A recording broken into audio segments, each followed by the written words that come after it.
கோவையில் வரும் ஜூன் மாதம் நடக்கும் உலகத்தமிழ் செம்மொழி மாநாட்டினை முன்னிட்டு பல்வேறு வளர்ச்சிப் பணிகள் கோவை மாவட்டத்தில் முடுக்கிவிடப்பட்டுள்ளன. இதன் ஒரு பகுதியாக மாநகர போலீஸ் சார்பில் கோவை மாநகரில் 38 இடங்களில் நவீனப்படுத்தப்பட்ட சிக்னல்களில் கவுண்டவுன் டைமர்ஸ் மற்றும் கண்காணிப்பு கேமராக்கள் அமைக்கும் பணிகள் துவங்கியுள்ளன.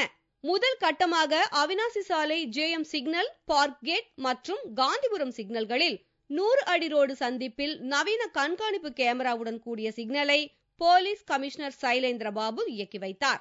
இந்த கண்காணிப்பு கேமரா 360 டிகிரியில் சுழன்று வாகன போக்குவரத்தை படம் பிடித்து கட்டுப்பாட்டு அறையில் உள்ள மெகா திரை கொண்ட மானிட்டருக்கு அனுப்பும்.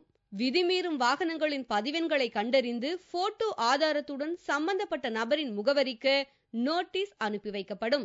அதன் பின் அபராதமும் வசூலிக்கப்படும். இதற்காக கட்டுப்பாட்டறையில் கூடுதல் போலீசார் பணியமர்த்தப்பட்டு 24 மணி நேரம் கண்காணிப்பு பணியில் ஈடுபடுவர். போக்குவரத்து சிக்னல்களில் அமைக்கப்பட்டிருக்கும் ஒலிபெருக்கி வாயிலாகவும் பொது அறிவிப்பு எச்சரிக்கைகளை வாகன ஓட்டிகளுக்கு விடுப்பர். கோவை மாநகரில் விதிமீறும் வாகன ஓட்டிகளே உஷார்.